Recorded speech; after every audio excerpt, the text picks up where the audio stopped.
Hello भाइयों, welcome back to my video. मेरा नाम है वंश बैस। तो आज हम इस वीडियो में देखेंगे कि ये जो हमारे पास Hyundai वेन्यू है, ये फेसलिफ्ट वाली जो मेनली वेन्यू जो 2025 में नवंबर महीने में लॉन्च हुई थी, उसमें जो रीजनरेशन प्रॉब्लम है, क्योंकि मेनली तो ये डीजल वेरिएंट है। प्रॉब्लम बोलो या रीजनरेशन हुआ है या नहीं, मेनली उसकी बात करेंगे।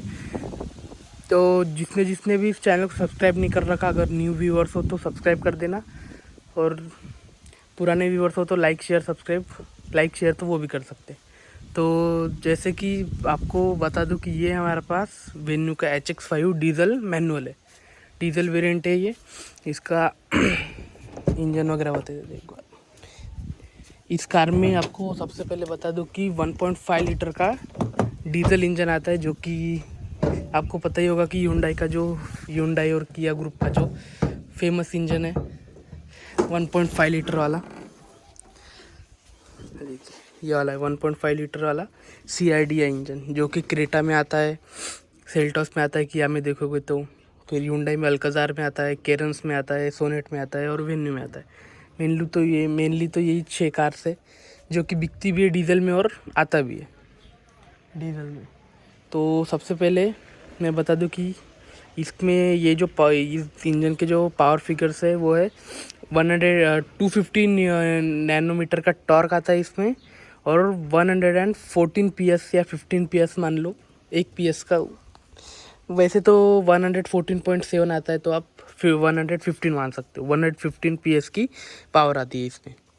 तो देखा ही कॉम्बिनेशन 114 PS और 250 नैनोमीटर का टॉर्क।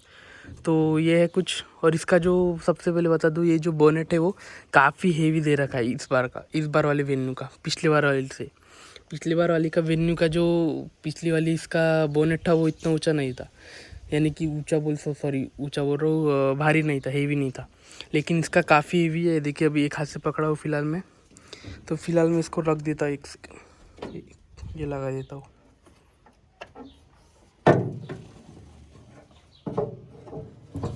ये देखिए यहाँ लग गया ये। और अब देखोगे तो हेवी भी है और थोड़ा थिक भी है, दे रखा है पहले से जो पिछले वाली वेन्यू का था उससे। तो मेनली तो आज इसमें रीजनरेशन का बात करेंगे, और एक बार मैं किलोमीटर दिखा देता हूँ आपको कितनी किलोमीटर चल चुकी है और कब ली थी कार। बोनेट आपका खुला है, ये इंडिकेशन भी मिलता है आपको, और आप किलोमीटर देख लो, यहीं से दिख ही रहा है आपको 6211 किलोमीटर, यानी कि ऑलमोस्ट 6200 पकड़ लो, 11 किलोमीटर छोड़ो आप, 6200 किलोमीटर जो हमारी कार चली है। तो इस कार को अभी ये जो आज की समझो अब अगस्त महीना है, और अभी जो 15 तारीख है अगस्त के, इस 15 तारीख को पूरे 6 महीने हो चुके इस कार को। फेब्रुअरी के 15 तारीख को ही कार ली थी, वैसी रजिस्टर तो 12 तारीख को ही थी, लेकिन रजिस्टर जो हमने डिलीवरी थी वो 15 तारीख को थी। तो 15 तारीख को कार ली, और अभी अगस्त महीना चल रहा है, अगस्त की 21 तारीख है, 21 तारीख है सॉरी। तो अभी 15 तारीख को 6 महीने हो चुके हैं कार को पूरे। तो 6 महीने होने के बाद 6000 किलोमीटर चल चुके, 6000 प्लस 6200। तो उसमें एक भी बार रीजनरेशन नहीं आया। इसमें बता दूँ, इस कार की जो मेनली मेरी रनिंग है इस कार के साथ, वो सिटी में सिर्फ 20 to 30% है। मेनली 20 पकड़ लो, कभी कभी सिटी में थोड़ी ज़्यादा चल जाती है, बस आप लास्ट मान लो 30% इसकी सिटी में रनिंग है, और 70% रनिंग जो इस कार की किलोमीटर जो चली है कार, वो हाईवे पे चली है। तो अगर देखो 6200 किलोमीटर में तो ऐसा सच कोई भी प्रॉब्लम नहीं है कार में रीजनरेशन वगैरह का। ना रीजनरेशन यानी कि उसमें दिखाए मीटर में लाइट वगैरह आई है रीजनरेशन की, तो कोई लाइट वगैरह नहीं आई। और वैसे तो 100-125 आप चले जाओ एक बार, तो आपका वो रीजनरेशन तो हो ही जाएगा, क्योंकि आपका अगर 100 पे 2000 RPM रहते कार के, 100 के ऊपर चले जाए 120-130 जो, यानी कि जैसे ट्रिप वगैरह पे हम गए थे इस कार से 1100 किलोमीटर की ट्रिप करी थी, तो उसमें आराम से कार हमने 120-130 भी चले तो आराम से वो 2200-2300 RPM पे चल जाती है कार। और आपको पता ही होगा 2200 के RPM तक तो आपकी कार का रीजनरेशन हो जाता है पूरा। तो जितनी भी बार हाईवे वगैरह पे निकलती है कार, आराम से रीजनरेशन वगैरह की जो ऑटोमेटिकली हो जाता है, यानी कि आपको मैनुअली वगैरह करना। अभी तक तो मैनुअल करने का काम नहीं। जब मैंने ये लेने की थी, यानी कि जब मैंने फेब में ली थी, उसके पहले जब मैंने यूट्यूब पे रिसर्च वगैरह करी थी, तब तो इस नई वेन्यू का सिर्फ मुझे जहाँ तक पता है, याद है, सिर्फ एक ही रीजनरेशन का वीडियो आया था।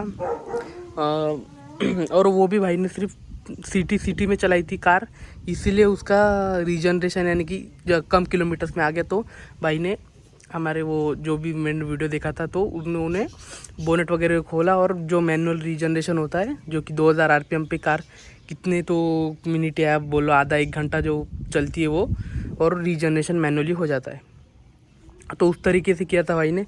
और एक मैंने जो पुराने वेन्यू का था, डीजल वाली का, उसका देखा था, वो भाई का तो सिर्फ 2600 किलोमीटर्स भी आ गया था।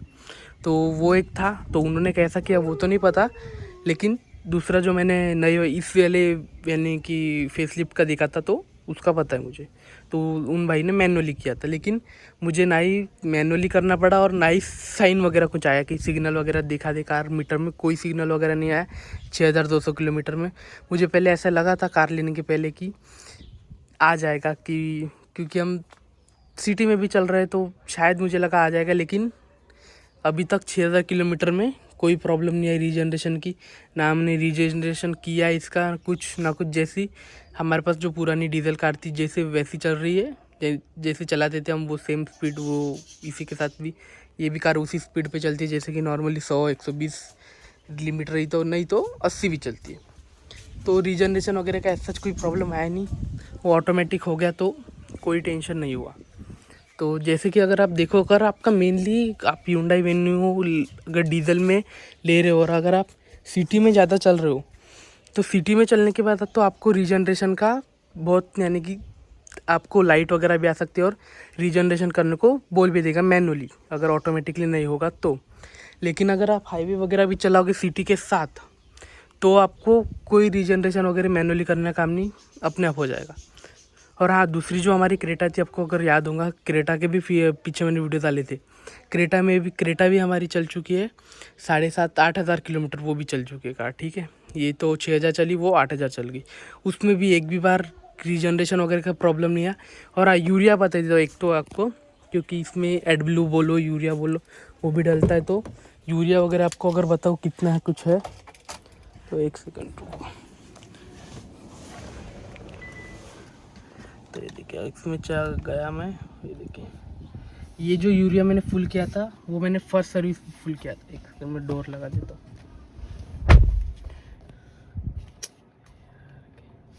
तो ये देखिए, मेनली तो ये अगर आप देख लो, तो इतना कुछ यूरिया अभी भी बचा हुआ है कार में।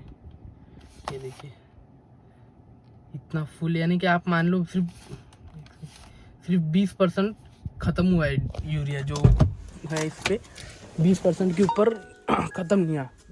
और मैं बता दूँ, ये जो मैंने यूरिया का टैंक फुल किया था, वो फर्स्ट सर्विस पे किया था। अभी कार 6000 चल चुकी है। और ये जो वापस मैं एक बार फुल कर लूँगा इसको, अभी जो सेकंड सर्विस पे 10,000 किलोमीटर वाले पे चली जाएगी कार तब, ठीक है। तो और साथ में बता देता हूँ मैं कि इसका जो फर्स्ट सर्विस हुई थी, वो 1000 किलोमीटर पर नहीं हुई थी। फर्स्ट सर्विस हुई थी इस कार की 345 किलोमीटर, यानी कि आप मान लो 350 किलोमीटर को भी 5 किलोमीटर कम थे। यानी कि आप देखो कि प्रॉपर 350 भी नहीं चली थी कार। और उसकी फर्स्ट सर्विस, क्योंकि फर्स्ट महीने में हमने कुछ थोड़े काम वाम थे कार लेने के बाद, तो टाइम नहीं मिला, इसलिए हुआ ही नहीं। तो यानी कि 1 महीना तो बहुत दिन खड़ी रही, चली भी तो सिर्फ एक बार मैं 100 किलोमीटर यानी कि हाईवे पे निकाली कार, पहले फर्स्ट मंथ की बात कर रहा हूँ, तब 100 किलोमीटर चल गई थी। और वो डिलीवरी के दूसरे ही दिन बता रहा हूँ, 15 तारीख को डिलीवरी, 16 तारीख को ये कार 100 किलोमीटर चल चुकी थी।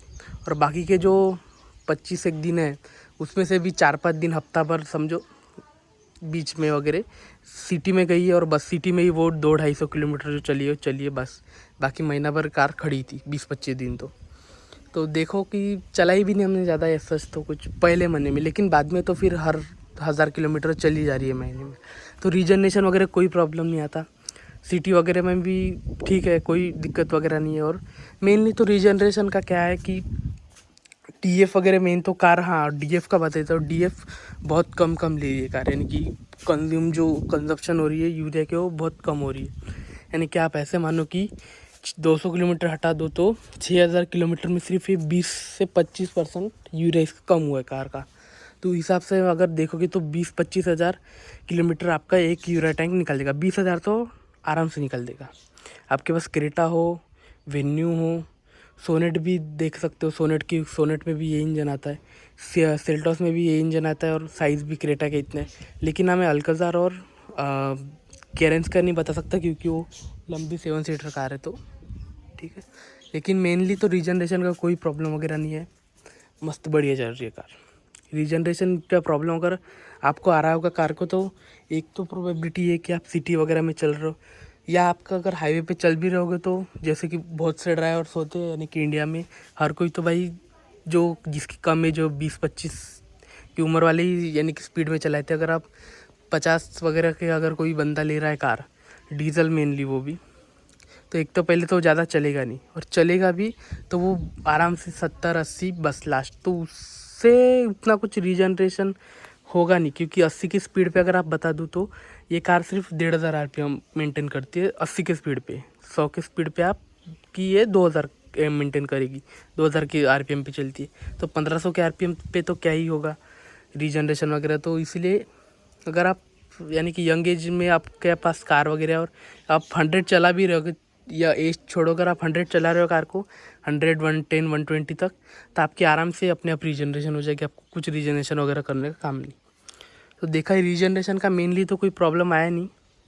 अगर फ्यूचर में आता है या अगर साइन वगैरह भी आता है तो आपको बता देता हूँ कि क्या रहता है आगे, क्या हुआ कैसा था।